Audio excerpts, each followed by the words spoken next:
Hi, and welcome to Painting with Steffi.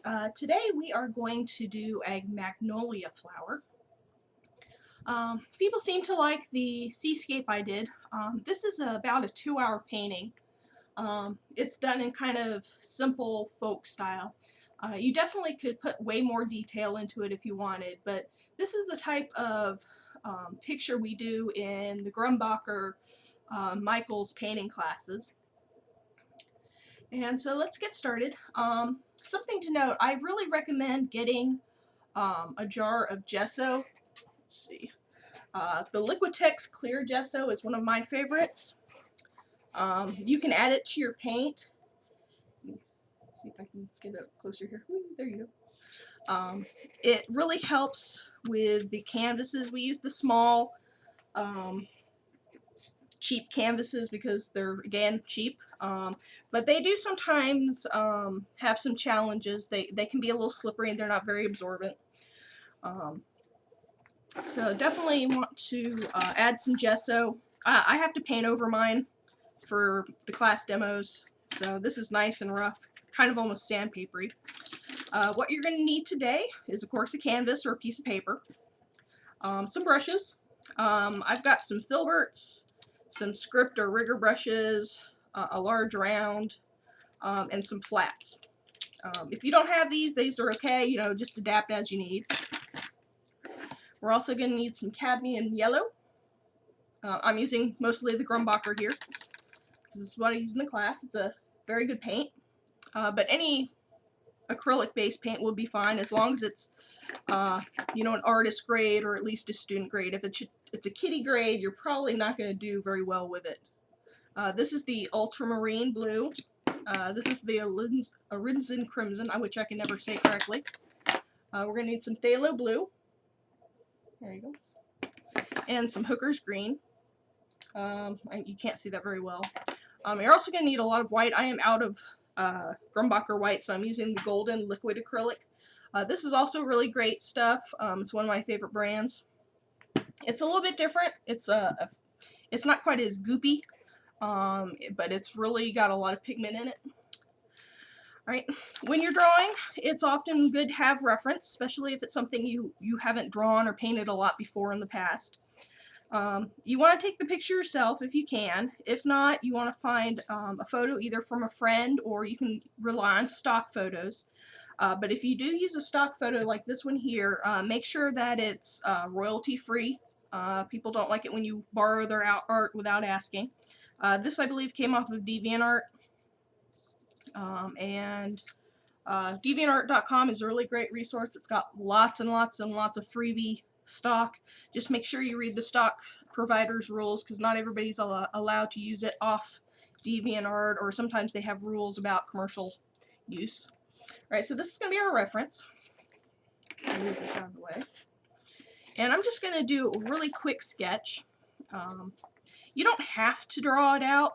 I find that I like to. It makes it a little bit easier, especially with flowers that have a lot of petals. And I'm just going to really, really lightly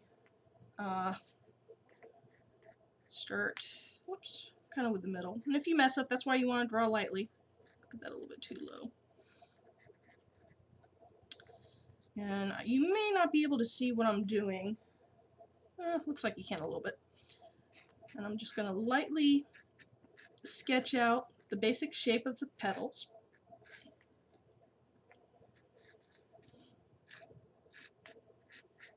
And if it's not perfect, that's totally okay. You know, that's why it's just a sketch.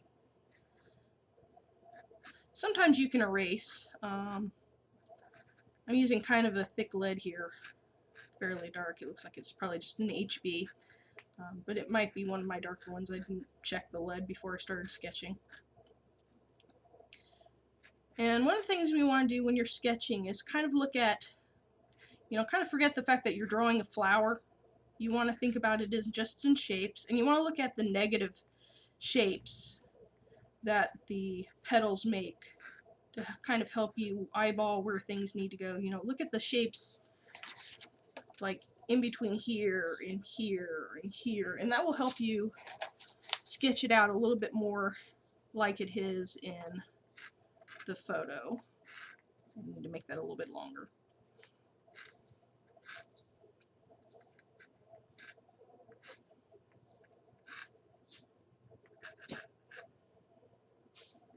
And again, draw really lightly. So if you make a mistake, you can sketch over it.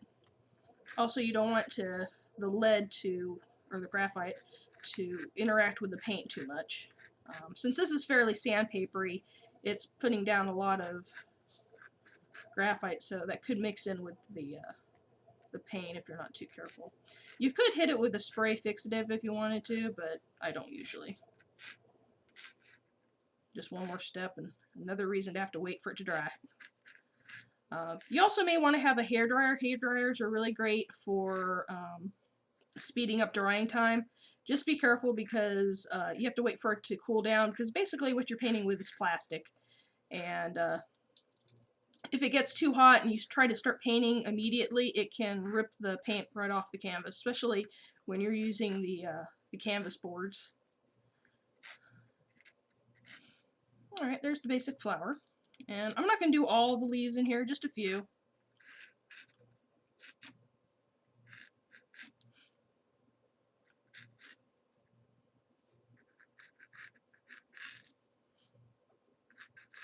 Again, looking at the picture and the negative spaces to decide where the leaves should be coming from.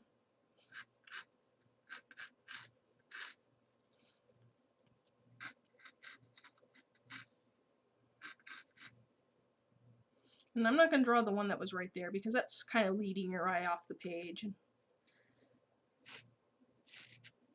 Just because you're drawing from a photo doesn't mean you have to draw everything that's there. You want to draw the aspects that help the composition the most, not necessarily just because it's there. Alright, so that should be good enough. Again, it doesn't have to be perfect. I like to start with the background first. Obviously, you're also going to want to have a nice big thing of water. This is a little bit small. Usually I like it a little bit bigger, but I'm very limited on space right now with having the camera mounted on the table. I like to use the styrofoam plates. I know styrofoam's not very eco-friendly, but it makes for a really great palette, especially the ones that have the lots of little squares in it. So we're going to start with the background. And a lot of the greens and a lot of acrylic paints in general, you'll remember if you watched the Seascape tutorial, a lot of those paints tend to be transparent. Sometimes it says it on the back here, sometimes it doesn't. But I always like to add a little bit of white, especially on the very first dollop or layer of paint. Now you could mix your green if you wanted to, you know, it's just yellow and blue, but I like just having a tube. Though I have a feeling I'm probably going to end up having to make some extra, because I don't think I have enough today. Alrighty, and I'm going to mix that up. We're going to end up with kind of a minty green here.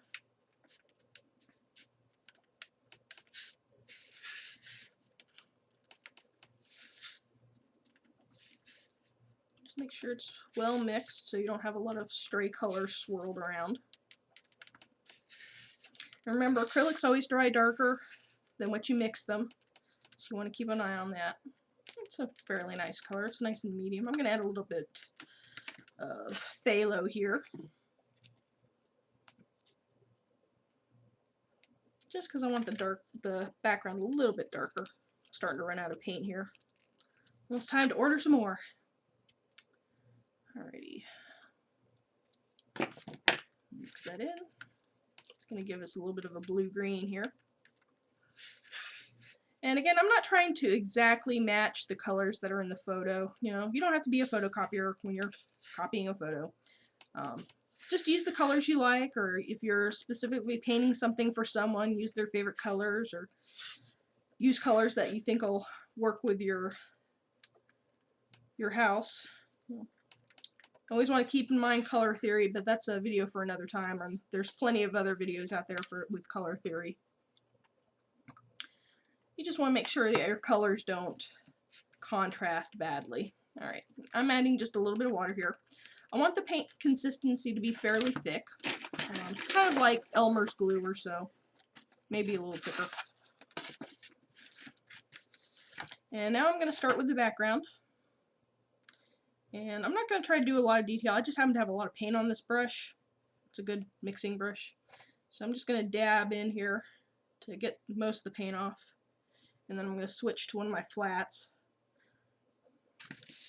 Also very important, you don't want your paint to dry on your brush, so when you're done with your brush, always, wash it off really, really good.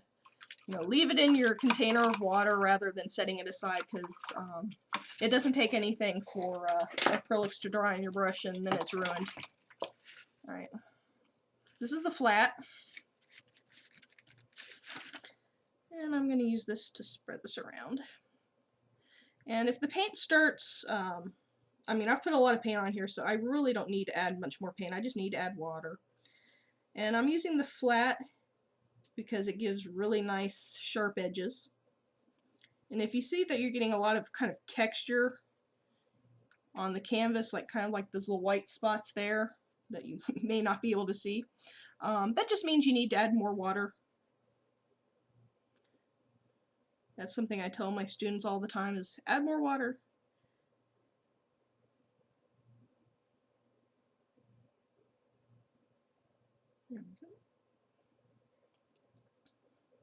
Now, something else I tell folks a lot is, acrylics don't start looking good until you have a couple layers on it. That's mostly so you no longer see the canvas underneath. You want some of that nifty texture, but not too much of it. So you usually have to do a couple layers, just so you have good coverage. And of course, if you guys have questions about what I did or what I didn't do, feel free to email me at cybercatgraphics@yahoo.com, or you can leave me a message here on YouTube. I'm always happy to answer questions about painting. But the thing that people ask me the most, is that natural talent, or, did you go to school? I did go to school. I do have some natural talent, but mostly it's practice. It's like sports. The more you practice at sports, the better at it you get. Yeah, some people have a natural talent, but they didn't wake up one day, being perfect. They had to work many, many hours for many, many days before they started getting really awesome. Painting's just like that. The more you do it, the better at it you'll get. Acrylics also dry really fast, depending upon the type of acrylic, what you're painting on, whether or not you've used any mediums. Since I used gesso on this is probably going to dry a little bit slower, which is nice, because it means I can do some blending techniques. But if you find that your paint is just drying really fast, you can add a little gesso to it. You can buy retarders. It'll say retardant, or it'll just say, slow dry medium.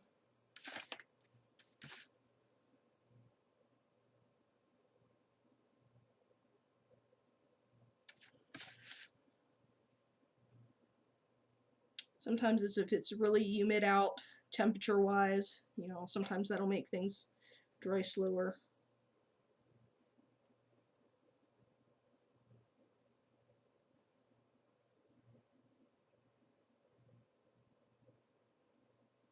There's nothing like a nice fresh flat brush to get nice crisp edges.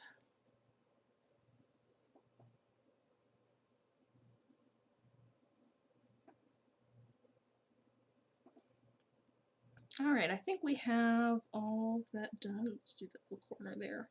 It doesn't need to be perfect. Alright, now in the photo we have here, make sure it doesn't touch the paint. See how it's darker in this area here and a little bit lighter over here? We kind of want that, so we're going to darken up the top here. So we're going to use some phthalo, because phthalo is a really nice dark color. And you don't need a whole lot. A little bit of phthalo goes a long, long way. I'm going to mix a little bit in with the green I already have. You always want to try to add a little bit of your main color into all of your paint. And that helps, not enough to really change the color, but just enough to taint it or tint it a little bit, so your work doesn't look too patchwork. Now again, my paint's really nice and wet, and it's staying wet because of the gesso and because I've painted on this canvas a couple times. So we're going to get some nice blending opportunities here. I'm going to wash off my brush. Also, something you're going to want to have are lots of paper towel. I'm just going to roughly blend in the green. I don't want it to be too blended because I want there to be kind of a texture to the background to suggest that there's more going on there than just a flat space. It's kind of like those backgrounds you see in professional photos. They kind of have this matte look.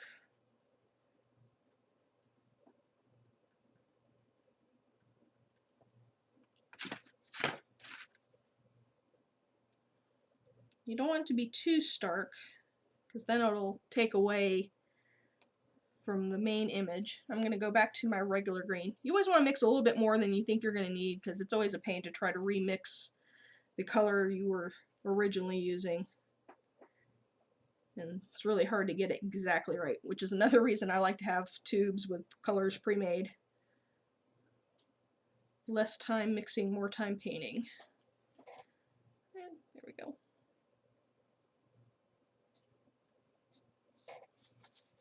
Yeah, you can't see too much from the camera because it's very subtle, but I'll go back over it again once it's dried a little bit more.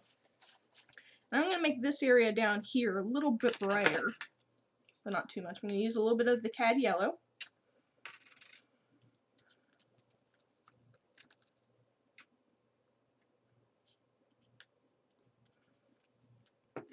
And I'm going to mix that in with the dark green we already have.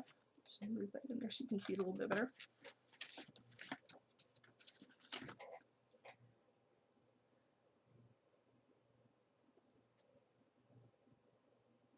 I'm going to have to add a little bit of white to that because it's just a little too hard to make up the difference. So I'm just going to add a little bit of white and a little bit more yellow. This is one of those things you just have to eyeball. You just look at it and say, okay, is this achieving what I want it to? And if not, then you just tweak the colors as needed.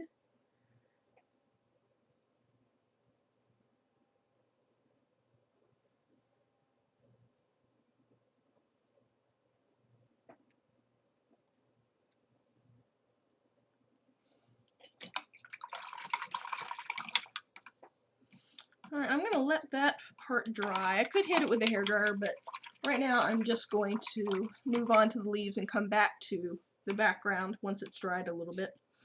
So, the leaves. They're going to be nice kind of yellow-green, so again, just taking that yellow with our original green color. I want it to be fairly light, so I'm going to add some more yellow. I'm starting to run out of yellow too, oh no. Whoops. Clean that off later.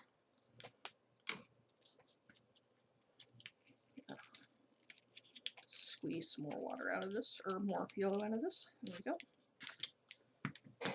Clean off the top of my paint here. Alright.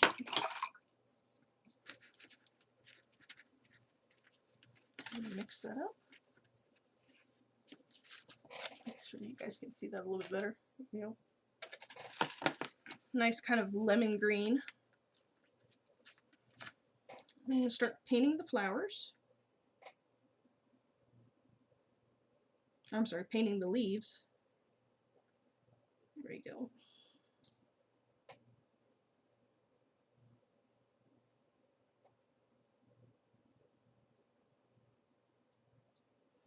And again, you don't want to paint too thick, because if you paint really, really thick, it's going to take even longer for your paint to dry. You want just enough paint on there that you get good coverage, that you no longer really see the texture of the canvas underneath there anymore. Oops, some fuzz in there.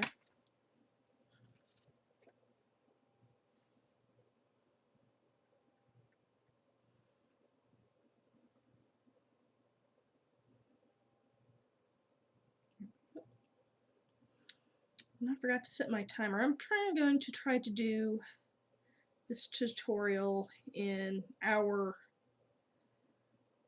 bite-sized pieces. There we go. Shame on me for not setting my clock. Hopefully I'll be able to guesstimate how long an hour has been, since the files can't be too big. There we go.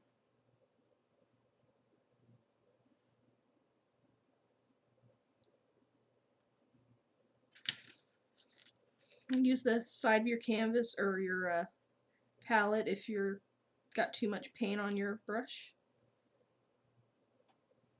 It's good for that.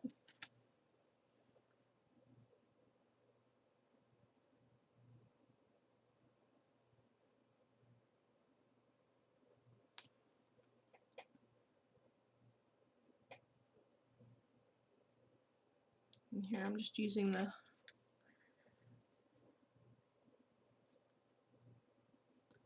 sharp edge of the brush. I turn around as needed and kind of twist it here and there to get the bristles to go where I want them to.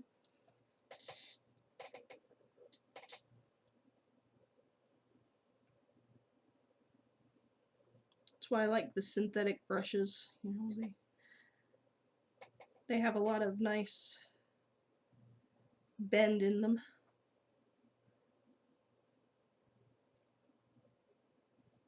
Now when the paint starts getting a certain type of dry, you know, it's a little bit tacky, not completely dry, but still a little wet, it can peel right off the canvas, so be careful.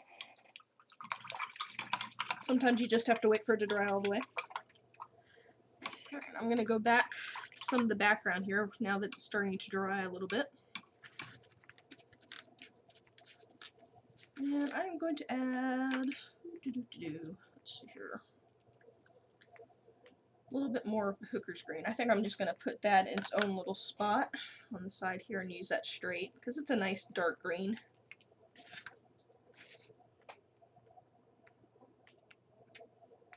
I'm going to wash off my brush.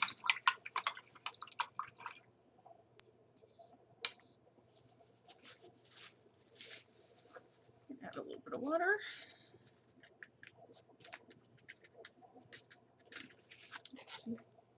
Right there. See, that looks really nice green.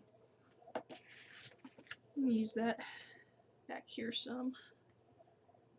As you can see, it's really mixing up nicely with what I already have there.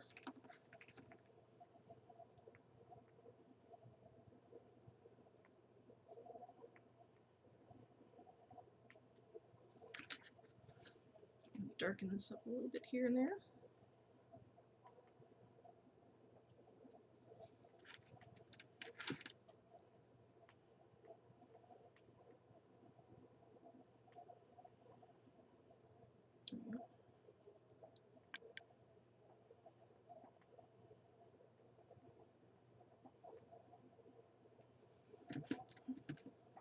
Here, so this leaf over on this side comes out a little bit more.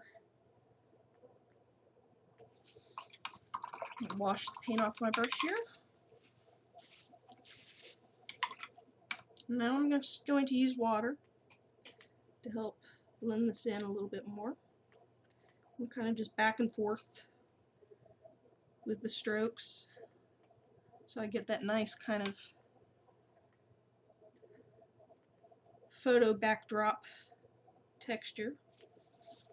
And I'm going to come back in with some of my original blues and the dark green again here and there. Just kind of mix it up here and there so you get that nice texture.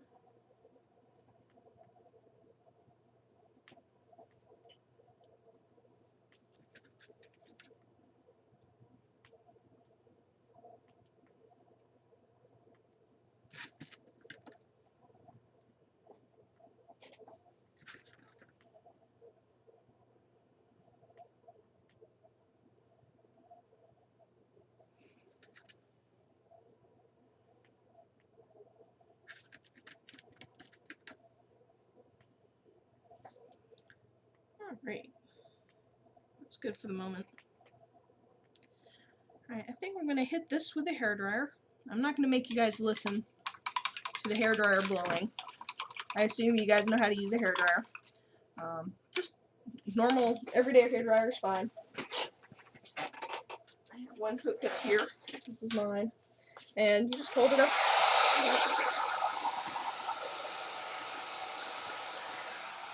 And that's what I'm going to do. So I'm going to pause the video here, and because this is probably the halfway mark anyway. And then I will return after I've dried this off, and we'll begin part 2. Thanks for watching. Hope to see you again.